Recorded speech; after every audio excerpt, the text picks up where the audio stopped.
그리고 이제는 오늘 읽으실 성경 말씀입니다. 창세기 41장 15절에서 16절까지 말씀 한 목소리로 함께 봉독합니다. 바로가 요셉에게 이르되 내가 한 꿈을 꾸었으나 그것을 해석하는 자가 없더니 들은즉 너는 꿈을 들으면 능히 푼다 하더라. 요셉이 바로에게 대답하여 이르되 내가 아니라 하나님께서 바로에게 편안한 대답을 하시리이다. 아멘. 오늘 하나님의 응답이라는 제목으로 요셉의 이야기 계속해서 살펴보겠습니다. 제가 인도에서 선교 사역을 시작한 지 6년 정도 되었을 때였습니다. 참 어려운 시간이었어요. 사역에 별로 진전이 없고 또 정신적으로도 상당히 지쳐 있었습니다.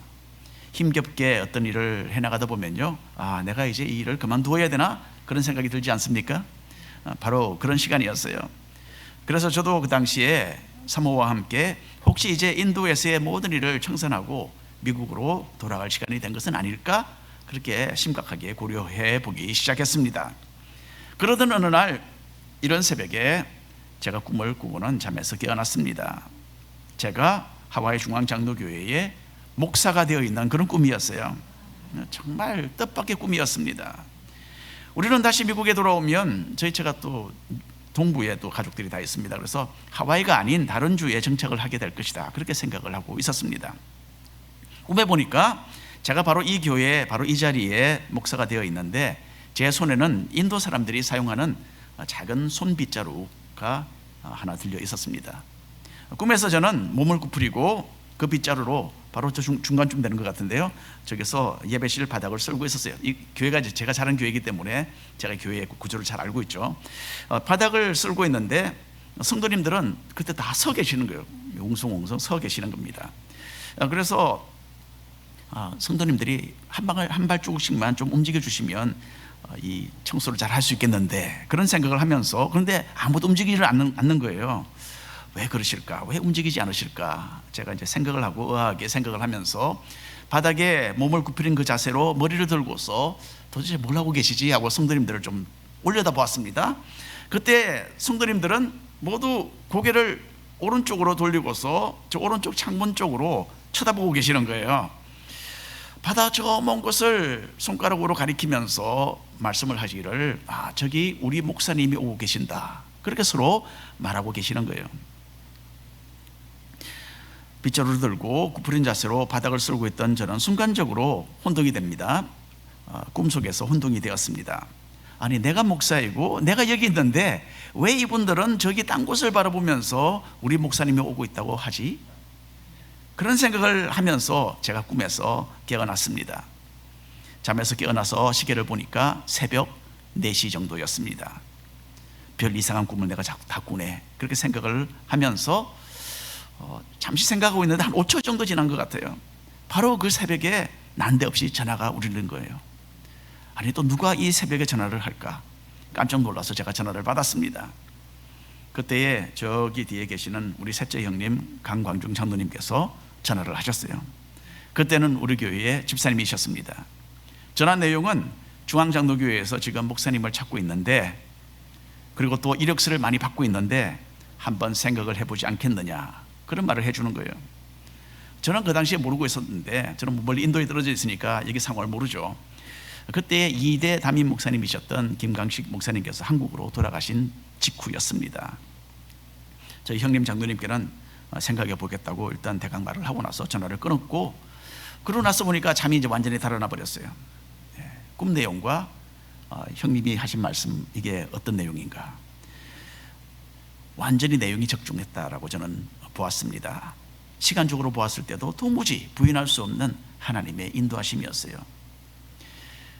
너희 형님이 전화를 할 텐데 그 길이 아니다, 그렇게 말하라고 저에게 알려주신 것으로 저는 분명히 이해를 했습니다. 이 길이 아니다 라고 저를 미리 막으신다는 것, 너무나 선명하게 제가 이해를 할 수 있었습니다. 그때 제 마음에 강하게 와닿았던 느낌은요, 아직은 내가 미국으로 돌아갈 때가 아니고 하나님께서 인도에서 분명히 나를 통해 더 하실 일이 있겠구나, 그런 마음이 들었습니다. 그 이후로 저의 잠시 흔들렸던 선교사 생활이 다시 안정을 찾게 되었어요. 그리고는 2, 3주 만에 아주 예상치 못하게 순조롭게 어느 영국 선교사님 한 분과 인도 목사님 한 분을 만나서 함께 신학교를 시작할 수 있었습니다. 그리고 그 후 한 3년 동안 집중적으로 학생들을 가르치며 큰 기쁨으로 지도자를 양성하는 일에 전념하면서 마음껏 선교사역에 임할 수 있었습니다. 보통 우리가 꾸는 꿈은요, 흔히 말해서 개꿈이죠. 그렇죠? 별 의미가 없는 꿈이라는 뜻입니다. 그러니까 정말 특별한 영적인 꿈이 아니면 신경 쓰지 않고 그냥 잊어버리는 것이 더 유익할 것입니다. 그런데 간혹 가다가 하나님께서 꿈을 통해서 우리에게 말씀하시는 경우가 있습니다. 우리의 영적인 상태를 진단해 주시고 우리의 가야 할 길을 또 보여주시는 그런 데가 있습니다. 하나님은 우리의 상황 가운데 찾아오시고 여러 가지 방법으로 우리의 간구에 응답하시는 분이심을 꼭 믿으시기를 바랍니다. 1번 함께 읽겠습니다. 요셉의 겸손. 지난주에 읽어보았던 것처럼 요셉은 감옥살이 가운데 애굽 나라의 왕을 위해서 떡을 굽는 신하와 술을 따르는 신하의 꿈을 올바로 해석을 했습니다. 요셉이 해석을 한 그대로 3일 후에 떡 굽는 관원장은 처형되고 왕에게 술을 따르는 신하는 복직이 되었습니다. 하지만 참 안타깝게도 술 관원장은 자기를 도와주었던 요셉을 그만 까마득하게 잊어버리고 말았습니다. 이제 창세기 41장에 와서 또 한 사람이 아주 특별한 꿈을 꾸게 됩니다. 어느 날 밤 애굽 나라의 왕 바로가 예사롭지 않은 꿈을 꾸었습니다. 그 내용을 함께 읽어보겠습니다. 41장 1절 이하의 말씀입니다. 만 2년 후에 바로가 꿈을 꾼즉 자기가 나일 강가에 서 있는데 보니 아름답고 살진 7 암소가 강가에서 올라와 갈밭에서 뜯어먹고 그 뒤에 또 흉하고 파리한 다른 7 암소가 나일 강가에서 올라와 그 소와 함께 나일 강가에 서 있더니 그 흉하고 파리한 소가 그 아름답고 살진 7 소를 먹은지라. 바로가 곧 깨었다가 다시 잠이 들어 꿈을 꾸니 한 줄기에 무성하고 충실한 7 이삭이 나오고 그 후에 또 가늘고 동풍에 마른 7 이삭이 나오더니 그 가는 7 이삭이 무성하고 충실한 7 이삭을 삼킨지라. 바로가 깬즉 꿈이라. 애굽 왕 바로는 꿈을 2번 겹쳐서 꾸게 됩니다. 처음 꿈은 소에 대한 꿈이었어요. 아름답고 살진 7 암소가 먼저 나타났고 그 후에는 흉하게 생긴 7 암소가 나타나서 먼저 보았던 살진 7 암소를 잡아먹는 좀 끔찍한 꿈이었습니다. 바로가 꾼 2번째 꿈은 곡식의 이삭에 대한 꿈이었어요. 꿈속에서 바로는 먼저 무성한 7 이삭을 보게 됩니다. 그리고 그 다음에 나타난 바싹 마른 7 이삭이 그 무성한 7 이삭을 삼켜서 먹는 그런 꿈을 꾸게 되었어요. 바로 왕은 이 꿈을 꾼 뒤에 마음이 답답하고 괴로워졌습니다. 분명 어떤 중대한 의미가 있는 꿈인 것 같은데 그 뜻을 알 길이 없었기 때문입니다. 이렇게 마음이 번민한 바로는 다음날 신하들을 불렀습니다. 8절 말씀 함께 읽겠습니다. 아침에 그의 마음이 번민하여 사람을 보내어 애굽의 점술가와 현인들을 모두 불러 그들에게 그의 꿈을 말하였으나 그것을 바로에게 해석하는 자가 없었더라. 애굽 나라에서 바로는 그냥 왕이 아니라 신으로 여겨졌습니다. 그래서 사람들은 하늘의 신들이 바로에게 꿈이나 환상을 통해서 중대한 뜻을 전달해 주는 것으로 간주하고 있었습니다. 자, 그런데 문제는 이번에 바로 왕이 꾼 꿈에 대해서는 아무도 해석을 내려주지 못하고 있다는 것이었어요. 마술사들과 갖가지 지식을 갖춘 박사들이 바로 왕에게 불려갔지만 하나같이 아무런 해석을 내리지 못하는 벙어리 신세가 되어 있었습니다. 왜 이 사람들은 적당히 추측하고 둘러대서라도 바로 왕에게 어떤 말을 해주지 않았을까? 좀 궁금한 마음이 드시죠, 그렇죠? 나중에 다니엘이 사자 굴 속에 빠졌을 때에 하나님께서는 사자들을 입을 막으셨어요. 그 하나님은 바로 지금 바로의 신하들의 입도 봉하고 계셨던 것입니다. 바로 왕의 신하들이 얼마든지 궁리를 해서 그럴싸한 해석을 만들어내서 왕에게 들려줄 수도 있었을 것입니다. 하지만 하나님께서는 이 사람들의 헛되고 거짓된 지식을 막으셨고 바로에게 아무런 그럴싸한 해몽도 해줄 수 없는 그런 무능한 사람들로 만들어 놓고 계셨습니다.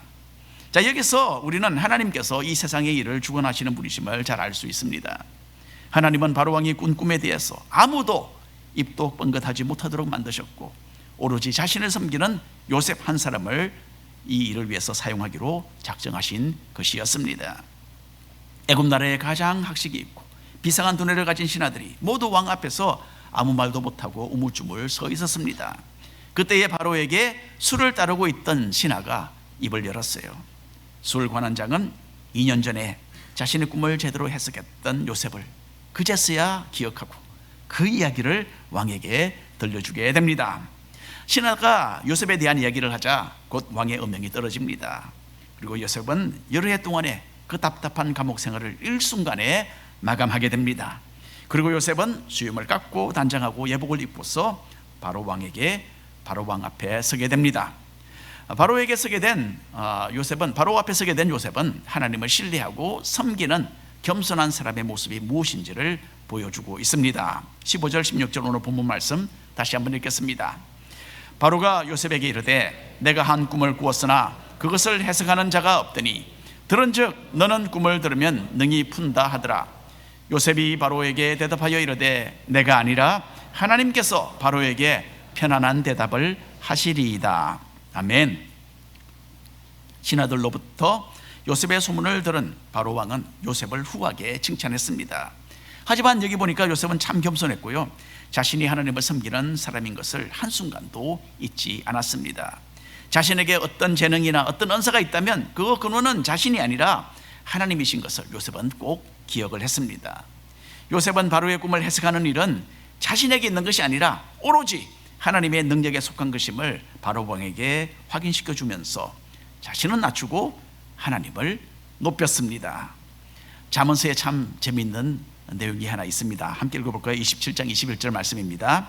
도가니로 은을, 풀무로 금을, 칭찬으로 사람을 단련하느니라.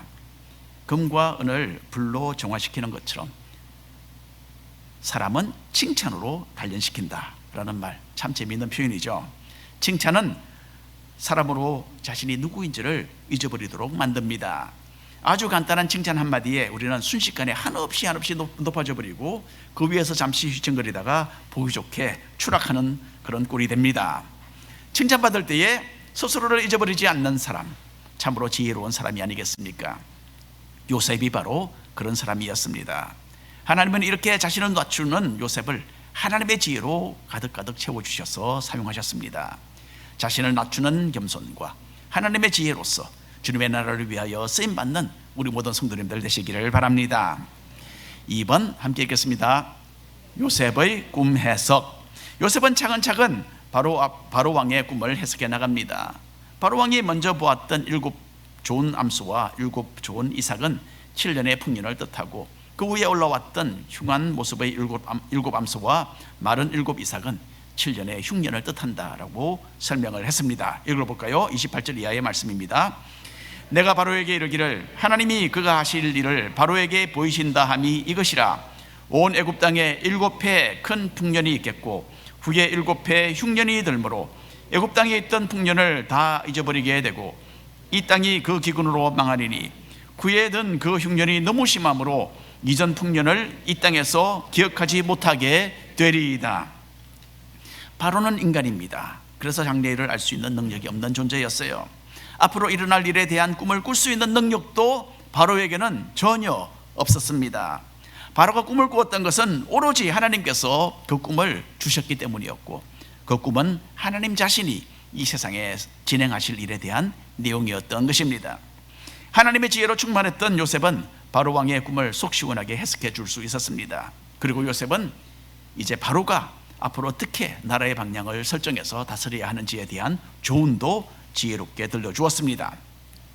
요셉은 바로 왕이 지혜롭고 명석한 사람들을 세워서 7년간의 풍년이 올 때에 곡식을 많이 거두어 모아드리고 그 다음에 올 7년의 흉년을 대비할 것을 조언해 줍니다. 33절 이하 읽겠습니다.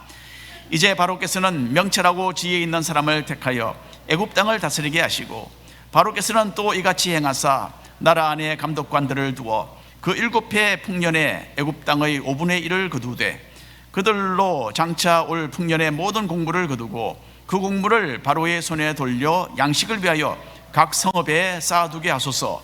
이와 같이 그 곡물을 이 땅에 저장하여 애굽 땅에 임할 7해 흉년을 대비하시면 땅이 이 흉년으로 말미암아 망하지 아니하리이다.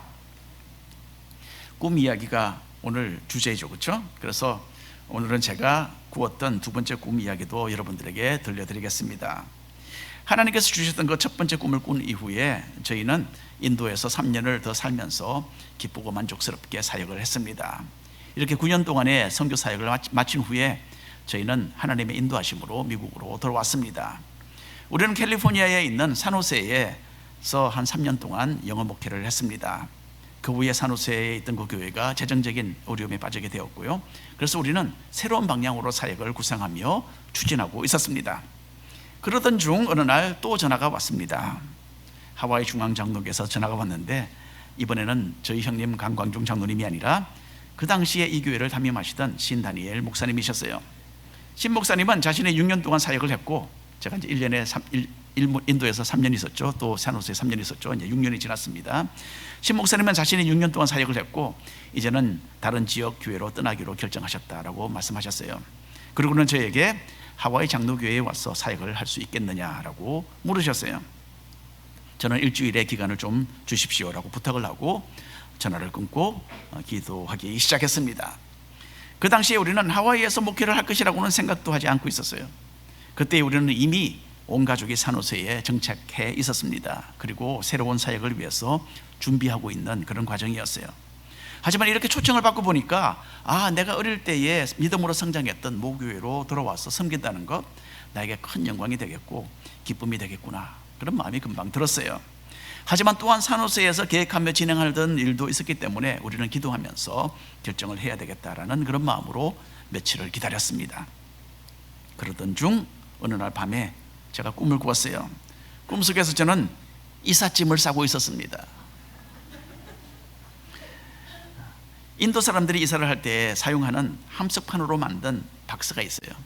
이제 제가 또 인도에 살았기 때문에 자꾸 그런 생각이 머릿속에 확 차 있는 것 같아요. 그래서 제가 그 박스, 함석판으로 만든 그 박스 속에 물건을 막 집어넣고 있는 그런 꿈이었어요.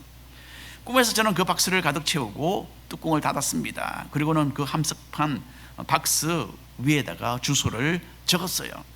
그런데 보통 그냥 펜으로 주소를 쓰는 것이 아니라 제 손에는 철필이 들려 있었습니다. 철로 된 펜입니다. 그것으로서 힘주어서 주소를 박스에 새기고 있었어요. 그러다가 제가 꿈에서 깨어났습니다. 신기한 꿈이라서 잠시 생각에 빠졌습니다. 그리고는 금방 그 꿈의 의미를 깨달았어요. 일단 먼저 하와이로 자리를 옮기는 것이 하나님께서 나에게 보여주시는 길이라는 것을 알 수 있었습니다.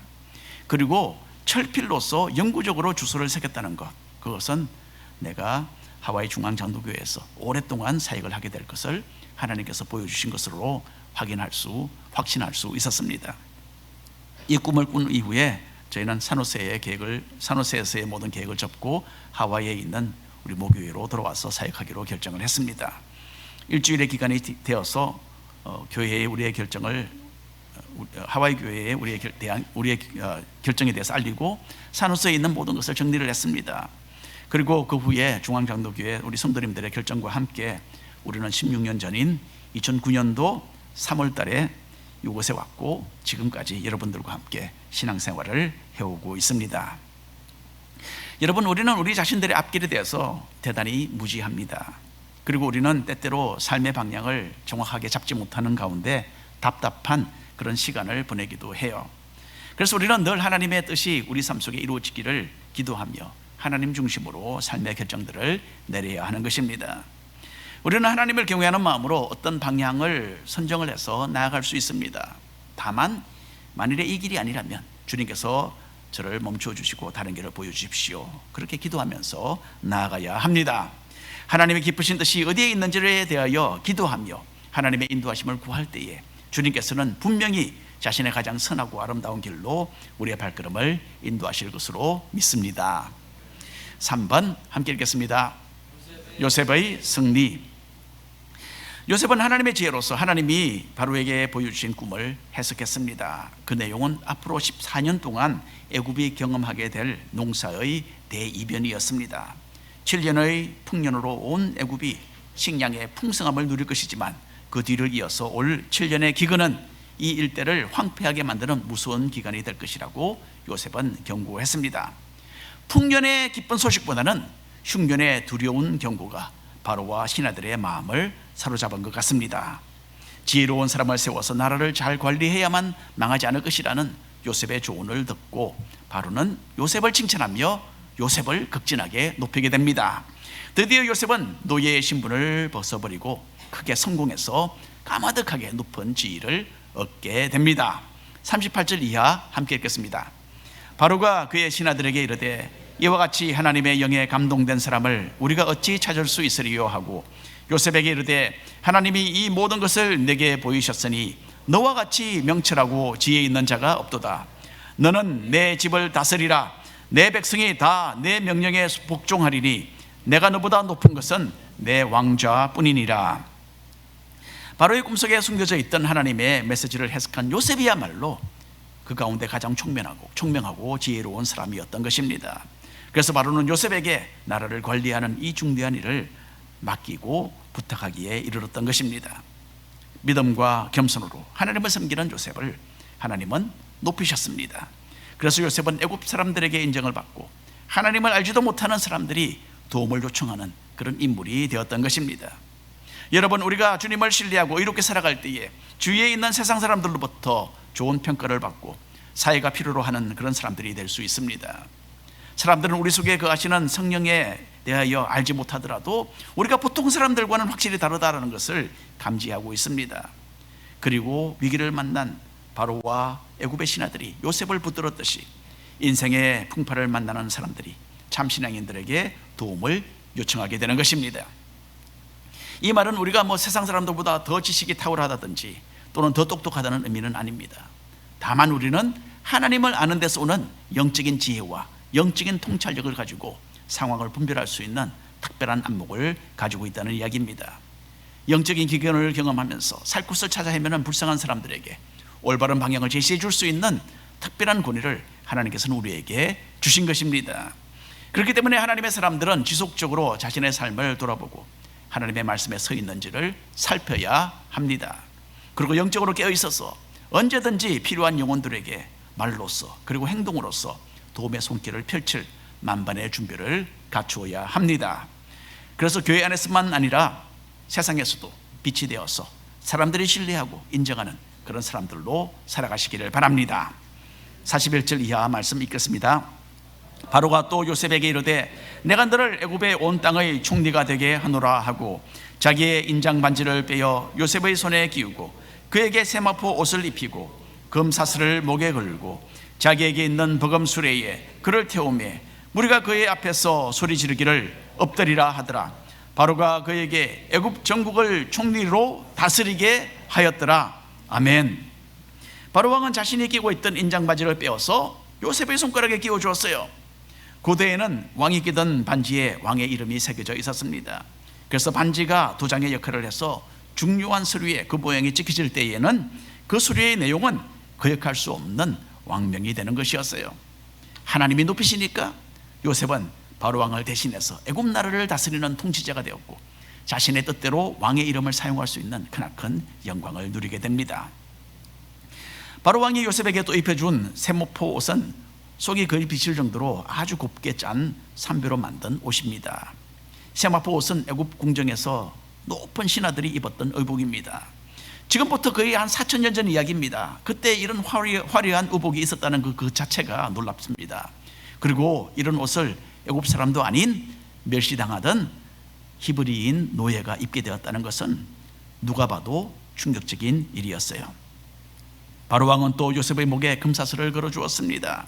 옛날 애굽 나라의 그림을 보면 왕이 신하에게 상을 줄 때에 금사슬을 걸어주는 장면들이 그려져 있습니다. 하나님의 지혜로 왕의 꿈을 해석하고 총리가 되어서 나라를 이끌어가도록 지명된 요셉은 이런 영광스러운 상을 받게 되었어요. 마지막으로 바로 왕은 요셉에게 온 나라에서 왕 다음으로 두 번째 권위를 의미하는 아주 화려한 수레에 타는 영광을 누리도록 했습니다. 이렇게 해서 도시를 행진할 때에 요셉의 수레 앞에 달리던 군사들이 큰 목소리로 엎드리라고 호령을 쳤습니다. 아마 여러분 무슬림들이 일제히 엎드려서 기도하는 그런 사진이나 영상을 보신 적이 있을 것입니다. 바로 그런 모습으로 애굽 사람들은 모두 일제히 요셉의 수레 앞에 엎드려서 요셉에게 대한 가장 높은 존경을 표했던 것입니다. 하나님께서 높이시니까 요셉은 이렇게 어지러울 정도로 정말 까마득한 그런 성공을 이루게 됩니다. 불과 하루 전에는 감옥살이를 하던 노예가 이렇게 높임을 받았다는 것은 하나님이 아니면 불가능한 일이었습니다. 하나님께서 오래전에 자기에게, 요셉에게 주셨던 그 꿈을 하나님은 드디어 성취시켜 주셨던 것입니다.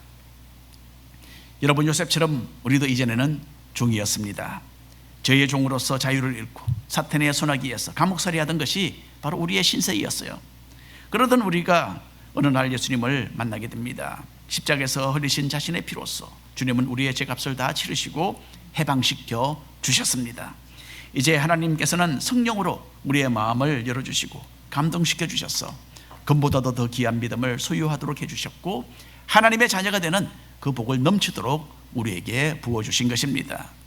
겸손하게 하나님을 믿고 의지해서 승리했던 요셉처럼 우리에게도 시련의 시간들을 통과하여 축복을 넘치도록 누리게 하시는 그 하나님께 영광과 감사를 드리시기 바랍니다. 오늘 결론의 말씀드립니다. 하나님은 요셉의 그 오랜 기도와 간구에 응답하셨습니다. 겸손하게 하나님을 인정하고 신뢰하면서 인내로 살아왔던 요셉에게 하나님께서는 이전에 주셨던 놀라운 꿈을 성취하도록 하셨습니다. 그래서 요셉은 바로 왕의 그 꿈을 해석함으로 크나큰 성공을 이루었습니다. 요셉은 감옥에 갇혀있던 노예의 신분을 한순간에 다 훌훌 벗어버리고 온 애굽 나라를 다스리는 국무총리가 된 것입니다.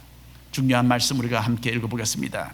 우리가 알거니와 하나님을 사랑하는 자 곧 그의 뜻대로 부르심을 입은 자들에게는 모든 것이 합력하여 선을 이루느니라. 아멘.